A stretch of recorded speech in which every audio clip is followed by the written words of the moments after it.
So it's a purpose that's developed out of our heart and mind, our consciousness. It's there innate in us. And it has an estimation of whether what's going on is kind of working with that intention or not. Just going to kick us off with this, with a little story, little something that happened to me, which links in with the theme. At some point in the story, you might start thinking, Maitrinara, what's this got to do with the theme? You're just going to have to trust me, yeah? So hopefully it'll become clear. So, yeah, we've got this, well, I say we, Triratna, have got a new retreat centre in on the kind of Bristol Channel. It's actually Wordsworth's old house. It's an amazing, huge kind of almost derelict kind of building with these incredible grounds. The incredible grounds. It's got like kind of, I'm not very good at site. 60 acres? That's quite a lot, right? 60 acres. I think it's something like 60 or 90 acres of woodland, which kind of goes up into this, up onto this hill. And from this hill, you can look down onto the Bristol Channel and see Wales. You can see Wales across the channel. Incredible. It has like a 900-year-old oak trees on this property. 10 people kind of holding hands like this to get around the trunk of one of the trees. And herds of deer.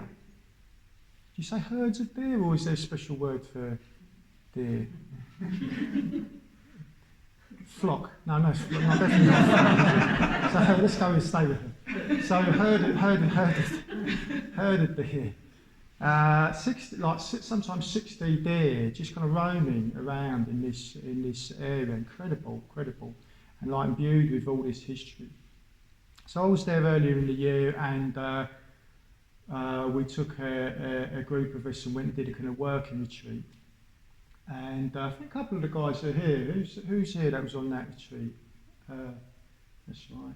Yeah, Nick, Al. I don't know where Al's not. Oh, Al's not here. Okay, so yeah, we had a great time. We're helping renovate, doing a little bit to help renovate one of the buildings. So I came back a bit later in the year to just do a little camping, just a little camping trip up in the grounds there. And I went for this incredible walk. They've got these combes. You kind of walk along the combes. It's kind of magic. It's like kind of Rivendell kind of territory. You keep imagining some elves just going to kind of pop out. These incredible little streams. And so I just took myself up on this walk, and went up on the hill, looked over the channel, as I said, came back down through the combe. It was really magic. Anyway, my partner was turning up the next day, and I wanted to take her on on a walk. So I asked one of the guys there, a friend of mine, like kind of where could we go with a destination, So he said, you could go to this really lovely little place where you're going to get some nice lunch. Yeah? So I was like, that sounds great. He says, how do I get there? He says, here's the map. He gave me the map, and he said, you just have to go down through the village, and then you go into the combe, and then you'll be clear where you go. And I did hear him. I definitely heard him, because I'm repeating it now. But I was like, you don't need to go down through the village for that. I know where that combe is, right? It's fine. I've got a little shortcut. I mean, you should kind of know that. But anyway, I got local knowledge. I did this walk yesterday. So Pot turns up, and off we go. Off we set, and we head down this combe, just as magical as I remembered it. And I'm looking at the map, and the map is like, the map's not quite right. There's something a bit wrong with the map. The paths are going off kind of where they should do on the map, but they're kind of going off slightly at the wrong angle or slightly a bit further apart from each other as they should do. And I kind of pride myself on my orientation skills. Probably not very solid basis for that, but so we're walking along, and I kind of like, it's a best fit. I'm saying this map isn't very good. I'm basically like, the map's not very good. Okay, the map's not very good. So we'll approximately go in this direction. Anyway, it's getting less, the terrain that we're following is getting less and less like the map. Until we get to a kind of bridle way, and I'm like, it's down that way. And I was like, maybe we should ask somebody. I'm like, no. Definitely down that way. Anyway, we passed a couple of people and she just did ask them. She's like, I think, or they even said, you look a bit lost. And I was a bit like, no, we're cool. And she's like, no, we're definitely lost. And so like, much I showed them that. And I'm like, I showed them, so like, this is where we are, and this is where we're trying to get to. And one of them said, oh, my partner here, he used to be in the Cub Scouts or something. Anyway, he kind of knows what he's doing. He let him have a look, and he started to look at it, and he's like, no, you're definitely not there on the map. You're there. And I was just like, oh, I've gone down the wrong coon, you know. And then it all just, the map was suddenly like, the map was right. It was like the right map. I had just been looking at the wrong bit of it. And so we got a bit of a jog on. We got to the place we were trying to get to. We got our lunch, big success. And coming back, the map was perfect. I was like, yes, that's the hill, that's the path, that's the tree. Like, it was great. I kind of knew exactly where we were, and we got back. So yeah, I had this very, very disconcerting feeling for the whole big part, that outward bound part of that journey, was that we were moving in the right direction, but I felt disorientated. I felt something was not quite right. Something was not quite right. We're going basically in a direction that I think of travel, but it's not quite right. And this is where it links back to what I was talking about yesterday. So I think we do have an innate sense of direction of travel, somewhere we kind of want to go, like a kind of compass, like an inner compass, an orientation towards the truth of things. And in this regard, I want to introduce you to this word. I think it's a beautiful word. It's a new kind of word to me that's been kind of working on me, called Asaya. Asaya. It's a Pali word. Asaya means a beautiful resolve. Beautiful resolve. And it's something very useful in orientating yourself around these Pali words by looking at their various meanings. There's a whole you get a real sense of what's being got at. So in the Pali dictionary, amazing, there's a Pali dictionary just easily accessible online. Some of the things it says about Shaya is aim, purpose or intention. And it's an aim, purpose, intention that comes from the seat of feeling of your mind and body. Yeah, your mind and heart. Your mind and heart is the seat of this aim, purpose, or intention. And it has another nuance to it, which is that it has a sense of an impression or estimation of the quality or worth of a person, thing, or situation in kind of moving with that purpose. Yeah. So it's a purpose that's developed out of our heart, and mind, our consciousness. It's there innate in us, and it has an estimation of whether what's going on is kind of working with that intention or not.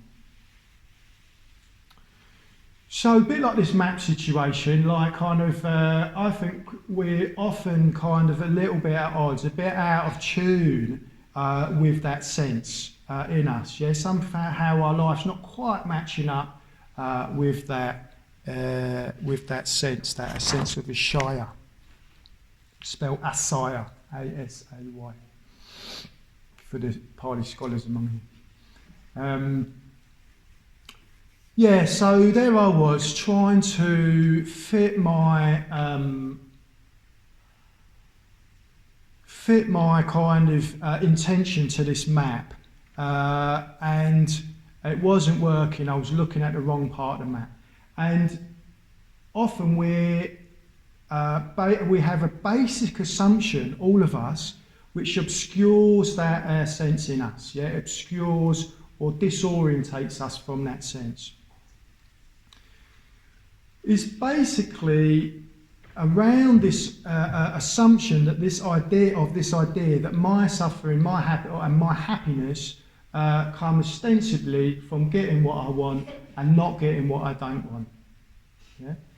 And that assumption rests squarely on this basic assumption that we kind of just feel is kind of true somehow, that we're this kind of fixed separate entity over here, kind of somehow kind of inhabiting this kind of shape, and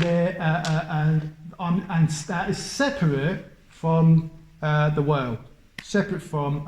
So I'm over here, basically separate from you lot. Okay? So from a common sense point of view, that's perfectly reasonable, isn't it? That definitely helps us set our alarm clock, get to the bus, orientate ourselves to work, etc. So it's fine as a working hypothesis, but it's not really true. It's not really true. And as soon as you start to investigate in any sense of depth, you'll start to come up against the edges of that assumption. Things are much more interrelated than that. Much more interrelated than that. Yeah? And especially on the level of consciousness. Especially on the level of consciousness. We're constantly influencing one another to this extent that's very, very difficult. We're constantly being influenced and influencing. Very, very difficult to say, this is where my mind starts and this is where your mind starts. On the level of consciousness, things are much more mysterious than that. So this basic assumption that I'm fixed in here, unchanging, kind of fixed, unchanging, kind of Maitrinara somewhere in here, experiencing a kind of changing world, stirs up in us the hindrances.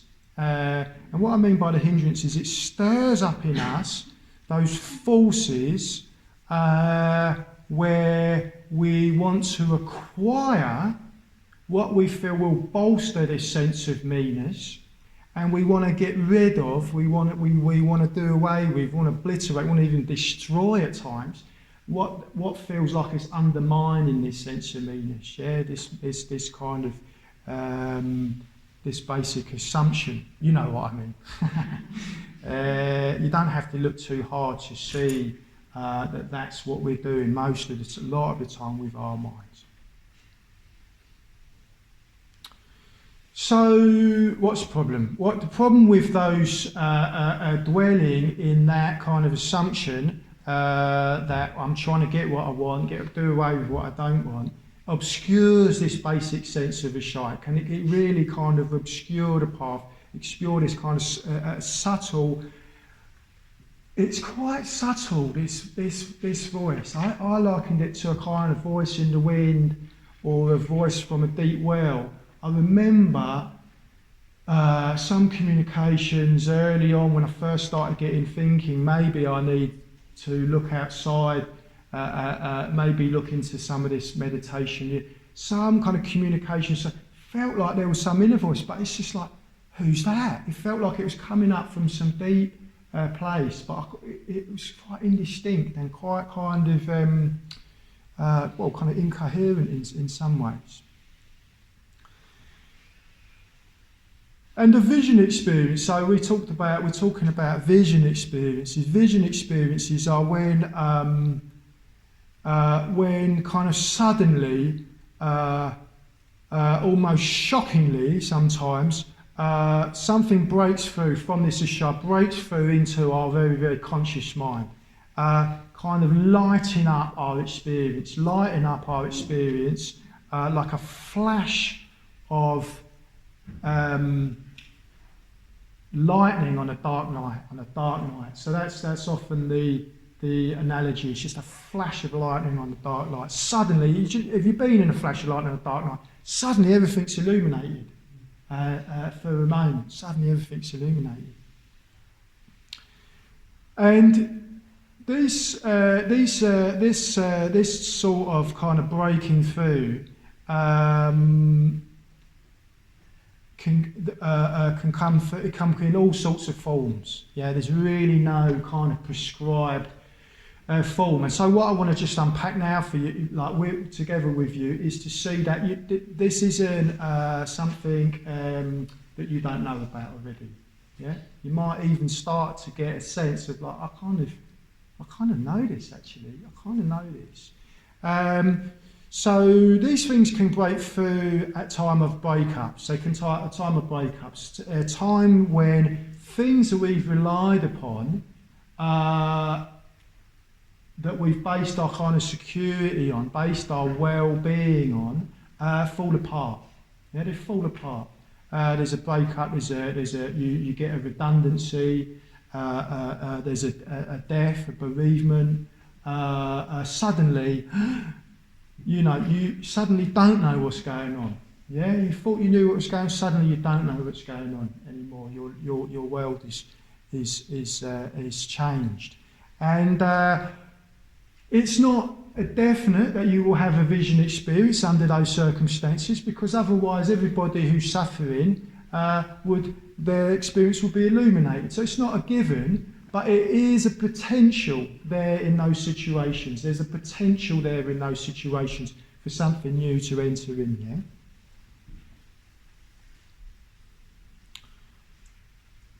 And other kind of opportunities are around this kind of wonder in nature, wonder in something that's happened, wondering at something just a bit outside of our normal kind of ken. You can find that in nature sometimes. Sometimes it breaks through as a thought. It can break through as a thought that doesn't feel like you kind of put it there. It's almost like that's come from outside. That's how it sometimes feels. It's a thought that's kind of like a novel thought. That's something that you hadn't quite kind of felt, a thought that has a real feeling and depth to it. It can come in a dream. I know Suri Gupta, the new chair of the London Buddhist Centre,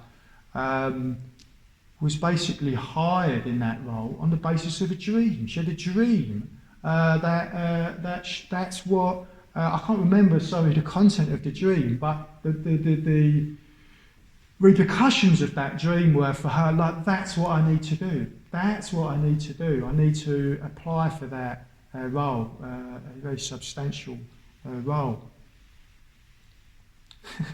What other interview panel would kind of take that seriously? It's great, isn't it? It's great. It's like, no, you're like, that's something you can trust in. That's something bursting through from the unconscious. From the dream state, can come in a communication. Sometimes in a communication, you just kind of lose yourself. You're no longer. It's no longer me separate from you. It's kind of, there's just this flow of kind of inspiration happening. It can happen in different states of consciousness. Some people have it in drug experiences, and not condoning drug experiences as a kind of stable way of creating vision experiences, but they can occur. And they can come through meditation. And they can come through very strongly just seeing somebody live a life that you are lit up by. That's how it came for the Buddha. That's how it came for the Buddha. He was from a princely background, and he he was really struggling with old age, sickness, and death. Is like the facts of life. That's coming to all of us. How can we just be playing in the sand, knowing that is our fate? How are we not attending to something meaningful? And he saw this false sight, didn't he? He saw this wandering mendicant, this wandering in the India of those days. You just had wandering mendicants wandering around, living off alms food, and he just was lit up by that sight. He's like, and that set him off into the homeless life. So how do we recognise this innate sense? As I say, it can feel a little incoherent, it often has this compelling sense of truth about it. There's a gravitational pull involved. It's not just another experience like bungee jumping or something else. Yeah, you feel it as there's something in this. There's something in this. The emotions are involved.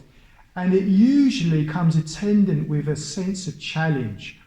Oh my gosh, if I'm really going to attend to this, things are going to need to change. I might not know quite how, but there's an attendant kind of sense of challenge on these kind of vision experiences. And in attending to these things, you start to clarify this Asaya. You start to clarify this direction of travel, and then that sets the tone for these more arising of this vision. So there's this reciprocal relationship between this innate sense, attending to it, and then these openings. So.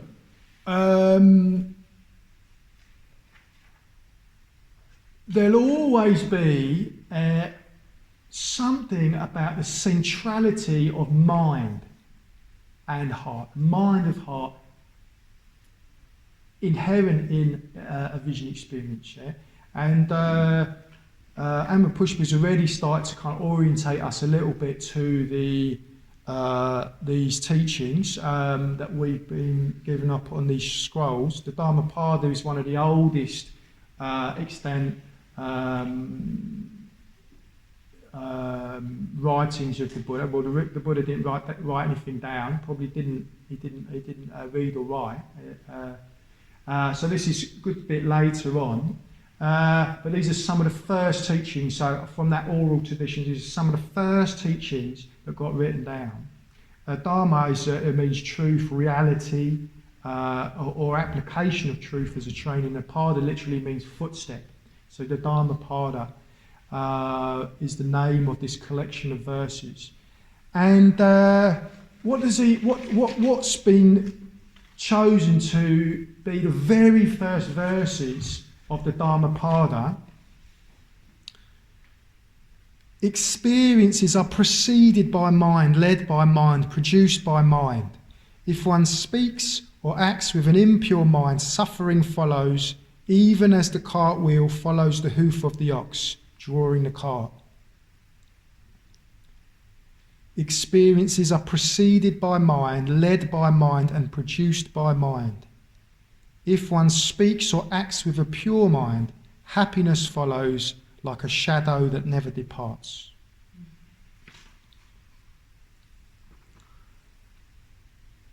So we'll be able to explore the impact of those verses in the groups a little bit later when we meet up a bit later. But we studied those, we've been studying the Dharmamapada in our study group recently, and the guys have just been saying like, that some of these verses just catch them like within the headlights, like there's a fascination, there's a gravitational pull. To have a happy life, experience are preceded by mind. To have a happy life, you need to transform your mind. You need to transform yourself, transform your mind, and no one can do that but us. So there's the challenge. There's the kind of direction of travel. There's the challenge. Yeah. Very, very easy to forget that, isn't it? Very, very easy to forget that in the midst of these worldly winds, these ideas of success and failure and praise and blame, pleasure, pain. Very, very difficult to remember this perspective that no, happiness is coming out of the qualities of your heart and mind, and you can do something about that. So, just a little reflective kind of tone or mode you can kind of just move into at periods of the retreat, if you're moved to do that. It's like, what am I doing now with my mind? What am I doing now with my mind? Yeah? How am I reacting to what's going on? How am I reacting to what's happening? Yeah? Is that habitual? Is that just a habit? Am I just kind of leaning back into old habitual ways of kind of responding to this world? Yeah? So you can just turn your mind to that very, very easily, any time. What's going on? How am I responding? What am I bringing to this situation? So and so hasn't filled the tea caddy up. What am I doing with that? Or whatever it is. Yeah. And our minds are petty like that. Oh my God, it's embarrassing. It's embarrassing. So some people get stuck in this idea of the pure mind, impure mind. Sounds there's a slightly archaic edge to that. Sometimes maybe we can say in the groups how we respond to that. But pure mind, impure mind, and you've got to remember these verses are going way, way back to rural India, and you've got a Brahminical culture, yeah, where you've got the Brahmins kind of the Hindu Brahmins or the precursor of Hinduism, really like wrapped up in ritual and ideas of purity, hierarchical purity based on the caste system, yeah? with some people being known as untouchable, and then the Brahminical priests being kind of at the top of the pile. And so from a Buddhist perspective, so what the Buddha was trying to do is trying to reframe, he's trying to kind of reframe what purity meant, yeah? And he was saying, look, it's nothing to do with social stand, nothing to do with the caste you're born into, it's to do with the quality of your mind, yeah? That's the kind of hierarchy I'm interested in, a hierarchy of beauty, hierarchy of truth, a hierarchy of love, yeah? And what is he saying that we're being pure of? Yeah, basically saying we're being pure of the hindrances. We've softened those hindrances. We've softened that sense of greed, of compulsive acquisition. We've softened that sense of hatred, irritation. We've started to take responsibility for our own kind of restlessness and anxiety and doubt, that kind of pernicious, undermining doubt. We've started to soften up all that, and so we're no longer kind of so impulsively, impetuously acting out of those states. That's what we're being pure of. That's what we're resolving ourselves from. Yeah? Very, very direct, those images, aren't they? Very, very direct. The hoof of the ox that follows the wheel of the cart. Sorry, the wheel of the cart that follows the hoof of the ox. You know, impure mind, if you're working from an impure mind, suffering will follow like the wheel of the cart that follows the hoof of the ox. You know, you've got to remember, like rural India, toiling under the sun, muddy, dusty fields, just that sense of repetition, toil, sweat, and kind of visceral imagery. So honesty is required. Honesty, saying that, look, yeah, you know, look, this is what I've been doing with mine. This is what I do with my mind. This is what we do. This is what we do. We just need to kind of own it. It's like, this is what we do. This is what we do.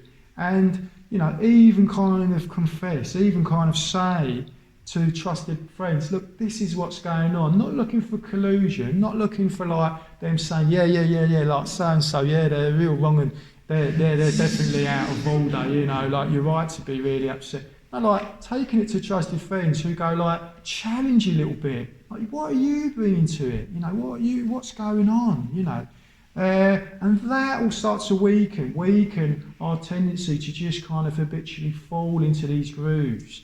And the Buddha's saying, look, you know, attendant on that is suffering, your own suffering and the suffering of those around you.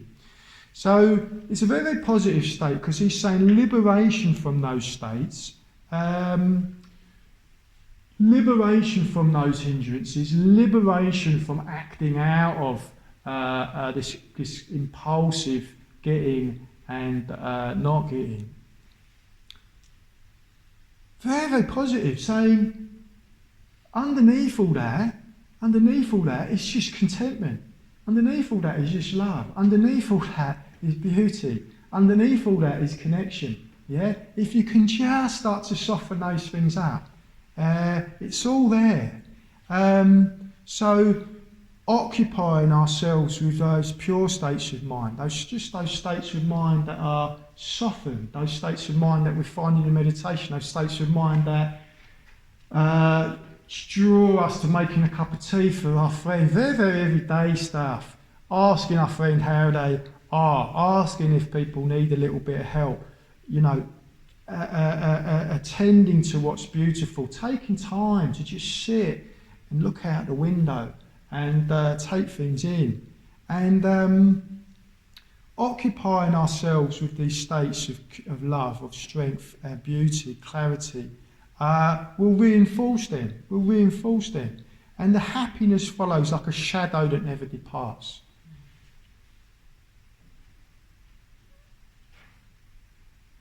Yeah, so I just, I just had, this image. My stepdad died earlier in the year, and he was a poet, and a lot of poems flown out of him in those later years, and he talked about his shadows. This wonderful poem about shadows. Just remember, he's talking about this shadows. It just follows with him, just unquestioningly, just coming with him. And one thing about shadow is that your experience needs to be kind of lit up, doesn't it? To have a shadow, your experience kind of needs to be lit up, doesn't it? There's no shadow if your experience isn't illuminated and lit up. So very, very simple acts of generosity, simple acts of practical help, meditation. I'm not suggesting anything new, but it's just attending to those and seeing the kind of damage caused by attending and dwelling in the hindrances. Yeah?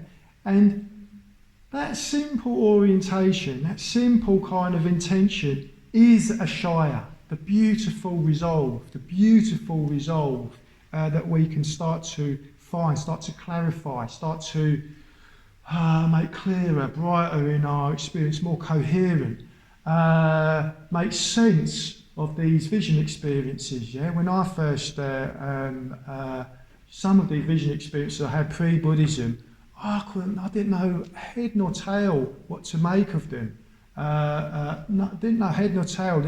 Our society often doesn't give us a framework to interpret these experiences. Yeah, it just places them alongside other experiences like a flower arranging course or a this or a that.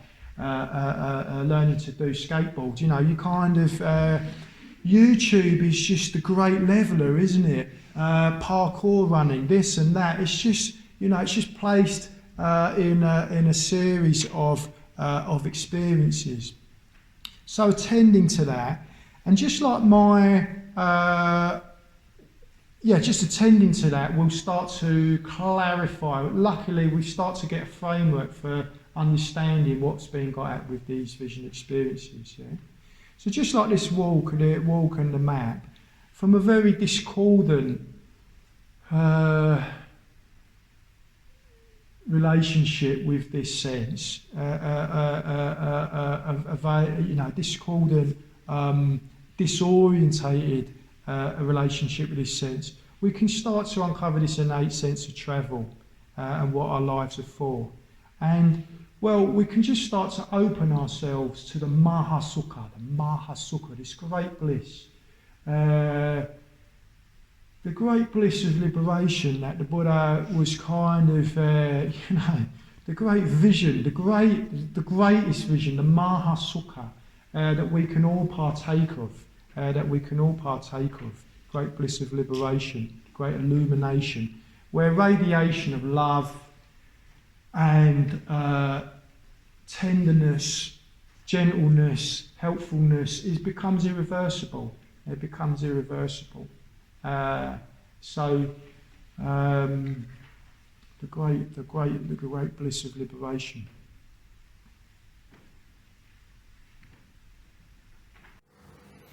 Great, so I hope you enjoyed that Dharma talk. So if you did enjoy it, if you're enjoying our videos, I just want to ask you or encourage you to think about making a donation to the Brixton Buddhist Community. We're a UK charity that relies completely on your donations to run everything here.